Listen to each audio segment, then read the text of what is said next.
दोस्तों, हम सब के पुराने देखने और सुनने वाले ये जानते हैं कि अपने इस चैनल पर हमारी कोशिश होती है कि गाहे गाहे आप तक इस्लामी तारीखी वाक़यात पहुंचाते रहें जिनमें अंबिया इकराम और बुजुर्गान दीन का तज़किरा हो। आज की हम सब की वीडियो भी एक ऐसी ही काविश है कि जिसमें हम कौमे नूह का तज़किरा करेंगे। वो आदम सानी हज़रत नूह अलैहिस्सलाम को किस तरह झुटलाते थे, उनके पैरोकारों पर कैसा जुल्म सितम करते थे और फिर अल्लाह ताला ने उन्हें किस अजाब में गिरफ्तार किया। उस सैलाब अजीम में हज़रत नूह अलैहिस्सलाम ने अपनी किश्ती किस तरह तैयार की। कुरान करीम सफीना नूह के बारे में क्या इरशाद फरमाता है और इस मॉडर्न दौर में आसार कदीमा के माहिरों और साइंसदानों को हज़रत नूह अलैहिस्सलाम की किश्ती किस मुल्क में मिलने के वाज़े आसार हैं। ये तमाम बातें आज की वीडियो में डिस्कस की जाएंगी, लेकिन आगे बढ़ने से पहले आप रेड बटन पर क्लिक करके और बेल आइकॉन को प्रेस करके हम सबके सब्सक्राइबर्स बनना मत भूलिए, ताकि ऐसी मालूमाती, इस्लामी और तारीखी वीडियोस आपकी रोजमर्रा जिंदगी का हिस्सा बनी रहें। दोस्तों, कुरान मजीद में अल्लाह ताला ने जिन कौमों का तज़किरा किया है उनके आसार आज भी दुनिया में मौजूद हैं। उन कौमों को अल्लाह ने उनकी नाफरमानियों, अल्लाह से इनकार,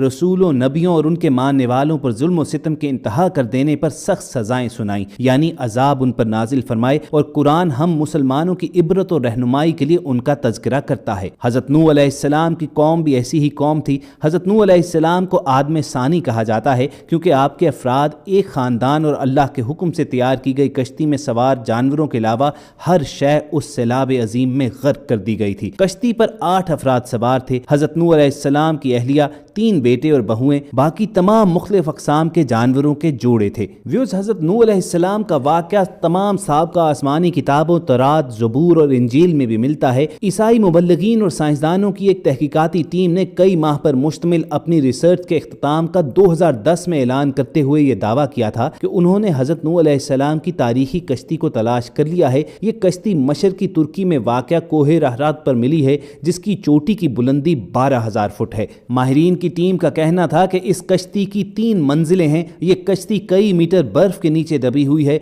गुज़िश्ता 200 बरसों से 1 दर्जन से ज्यादा टीम्स हज़रत नूह अलैहिस्सलाम की कश्ती को तलाश कर रही थीं, जिसके बारे में कुरान पाक में आता है कि वो एक चोटी से टकराकर रुक गई थी। चीन के माहिरीन की इस रिपोर्ट को अमरीकी साइंसदानों ने मानने से इनकार किया है। उनका कहना है कि कश्ती की लकड़ी के नमूने जो फॉरेंसिक रिपोर्ट के लिए भेजे गए थे इतने पुराने नहीं हैं कि उसके बारे में वसूख से कहा जा सके कि यह हज़रत नूह अलैहिस्सलाम के दौर की कश्ती है, जबकि चाइनीज रिसर्चर्स की टीम का दावा है कि वो 99% यकीन से कह सकते हैं कि ये वही कश्ती है जो हज़रत नूह अलैहिस्सलाम ने लगभग 4800 बरस पहले अल्लाह के हुक्म से बनाई थी। माहिरीन का कहना है कि इस कश्ती की 3 मंजिलें हैं और इसमें कई बड़े बड़े हॉल नुमा कमरे हैं। इन कमरों में लकड़ी के सतून हैं। अरब अखबारात ने भी इस ज़िमन में सवाल उठाए थे कि क्या वाक़तन ये हज़रत नूह अलैहिस्सलाम की कश्ती है।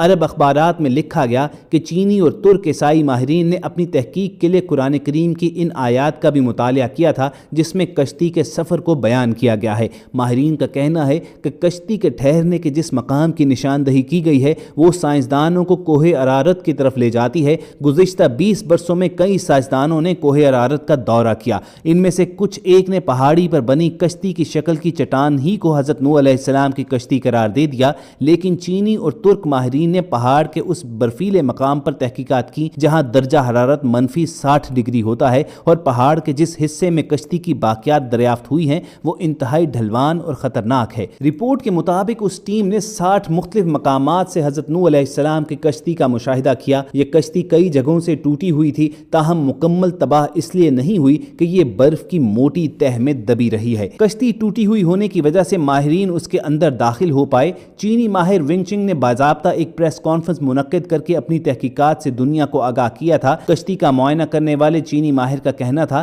कि कश्ती का हर कमरा 5 मीटर ऊंचा है, इसमें कोई भी जानवर आसानी से समा सकता था। चाइनीज एक्सपर्ट्स ने रेडियो कार्बन टेक्नोलॉजी से कश्ती के टुकड़ों का मुशाहिदा किया और दावा किया कि यह 4800 बरस पुरानी है। कश्ती में कई संदूक भी मिले हैं, लेकिन माहिरीन उनको खोल नहीं पाए। माहिरीन एक मरतबा फिर जदीद आलात और एक्सरे मशीन्स के जरिए कोहे अरारत का तफसीली दौरा करने वाले हैं, ताकि तमाम राजों से पर्दा हटाने के अलावा अमरीकी साइंटिस्ट के सवालात का जवाब दिया जा सके। हज़रत नूह अलैहिस्सलाम की कश्ती की दरियाफ्त का दावा नया नहीं है। दूसरे जंग अजीम में लियोनार्डो नामी बरतानवी फौजी लड़ाई में हिस्सा लेने इराक गया था। लियोनार्डो को तारीख और आसार कदीमा में काफ़ी दिलचस्पी थी, इसलिए उसने इराक के बाज़ारों से मुख्तलिफ आसार कदीमा की अशिया ख़रीदना और जमा करना शुरू की। जब वो चल बसा तो उसके बेटे साइमन्स के हिस्से में ये अशिया आईं। उसने ये चीज़ें बरतानिया के म्यूज़ियम के हवाले कर दी।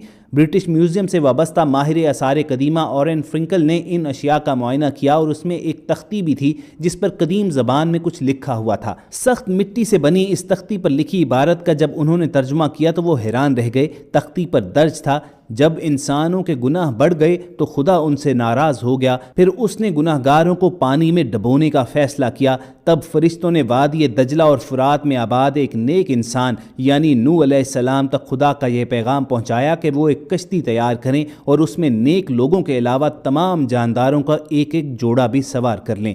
اس تختی میں کشتی کو اتنا بڑا بتایا گیا تھا کہ وہ فٹ بال کے ایک سٹیڈیم کے برابر تھی۔ ماہرین نے اندازہ لگایا کہ یہ تختی 4000 برس پرانی ہے، یعنی حضرت عیسیٰ علیہ السلام سے بھی پہلے کی ہے۔ اس طرح طوفان نوح کا ایک ٹھوس ثبوت دنیا کے ہاتھ لگ چکا تھا۔ عام طور پر مذہب خصوصاً اسلام کے منکرین ان واقعات کو افسانوی قصے قرار دیتے ہیں۔ یہ تمام ثبوت ان کی آنکھیں کھولنے کے لیے کافی ہیں۔ اس تختی پر یہ بھی لکھا ہے کہ نوح علیہ السلام کی کشتی آج کل کی کشتیوں کی طرح لمبی نہیں تھی بلکہ بیضویں یعنی انڈا نما تھی۔ اس زمانے میں دجلہ اور فرات میں اسی طرز کی کشتیاں چلا کرتی تھیں۔ کشتی کے ٹھہرنے کے مقام کے بارے میں قرآن مجید کی سورہ ہود کی آیت نمبر 44 میں بتایا گیا ہے کہ وہ ایک بلند مقام یعنی جودی پر جا رکی تھی۔ عراق اور شام کے قدیم باشندے بابل کے دور میں یہ سمجھتے تھے کہ کشتی کوہ کرد پر ٹھہری تھی۔ یہ مشہور پہاڑ جزیرہ ابن عمر کے قریب واقع ہے۔ یہ مقام بھی اب ترکی کے حصے میں ہے، تاہم عراقی سرحد اس سے متصل ہے۔ مسلم سائنسدانوں تاریخ دانوں نے کوہ کرد کو ہی نوح کی کشتی کا ٹھہراؤ کا مقام قرار دیا، اس لیے یہ پہاڑ مسلمانوں میں کوہ جودی کے نام سے مشہور ہو گیا۔ تاہم عیسائی مبلغین کا کہنا ہے کہ کشتی کوہ ارارات پر جا کر رکی تھی۔ یہ پہاڑ آرمینیا اور ترکی کی سرحد پر ہے۔ آرمینیا میں 301 عیسوی میں ہی عیسائیت کو سرکاری مذہب قرار دیا گیا تھا، اس لیے کہا جاتا ہے کہ اس ملک کی اہمیت بڑھانے کے لیے کوہ ارارات کو نوح کی کشتی کا مقام قرار دیا گیا، اور اب سائنسدانوں اور ماہرین نے اس کشتی کو اسی مقام پر تلاش کرنے کا دعویٰ کیا ہے۔ کوہ جودی وادی دجلہ اور فرات کے قریب واقع ہے، جبکہ کوہ ارارات اس وادی سے کئی سو میل دور ہے، اس لیے اس دعوے میں تھوڑی کنفیوژن پائی جاتی ہے۔ لیکن ہمیں صحیح رہنمائی قرآن کریم ہی سے مل سکتی ہے کہ جس میں حضرت نوح علیہ السلام کا تذکرہ بڑی تفصیل کے ساتھ موجود ہے۔ حضرت نوح علیہ السلام کو آدم ثانی کے علاوہ شیخ الانبیاء کا بھی خطاب عطا ہوا، کیونکہ حضرت آدم علیہ السلام کے بعد وہ پہلے پیغمبر ہیں جو انسانیت کی طرف بھیجے گئے۔ قرآن پاک میں حضرت نوح علیہ السلام کا نام 73 مرتبہ آیا ہے۔ ان کی عمر 900 برس کے قریب تھی۔ حضرت نوح علیہ السلام موجودہ عراق میں آباد ایک قوم کے پاس نبی بنا کر بھیجے گئے تھے۔ جب بہت واضح و نصیحت کے باوجود بھی قوم نے سرکشی نہ چھوڑی تو اللہ تعالیٰ سے آپ نے اپنی قوم کے لیے عذاب مانگا۔ اللہ نے حضرت نوح علیہ السلام کو ایک کشتی بنانے کا حکم دیا۔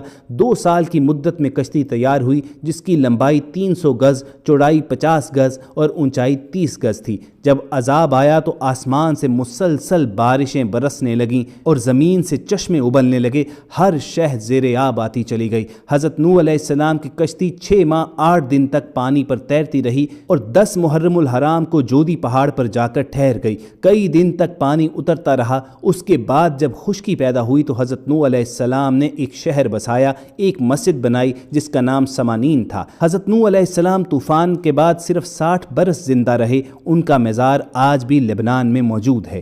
خواتین و حضرات، سائنسی تحقیقات کچھ بھی ہوں، سائنسدان جو بھی کہتے رہیں، ہمارا ایمان یہ ہے کہ سب کچھ اللہ ہی بہتر جانتا ہے۔ جو قرآن و حدیث میں ہمیں بتا دیا گیا ہے، جو آسمانی کتابوں میں بتایا گیا ہے، اللہ کی جانب سے بس وہی سچ ہے۔ ہم سب قصص الانبیاء اور بزرگان دین کے قصے جو آپ کے ساتھ شیئر کرتے ہیں تو اس کا ایک ہی مقصد ہوتا ہے کہ ہم ان لوگوں کی زندگیوں سے کچھ سیکھیں، اپنے اعمال و اقوال پر کچھ غور کریں، کچھ نظر ثانی کریں کہ کہیں ہم بھی اپنی زندگیاں ان سرکش قوموں کی طرح نہیں گزار رہے جن پر اللہ تعالیٰ نے عذاب بھیج دیا تھا۔ تو بہت ضروری ہے کہ جب تک ہمارے پاس مہلت موجود ہے ہم فوری توبہ کریں، اپنے رب کی طرف لوٹ چلیں، اپنی زندگیاں جو ہیں اللہ تعالیٰ کے احکامات کے مطابق ڈھال لیں، تاکہ ہمارا شمار ان لوگوں میں ہو جن پر اللہ تعالیٰ کا فضل و انعام نازل ہوا، نہ کہ ان پر کہ جن پر اللہ نے اپنا غضب نازل فرمایا۔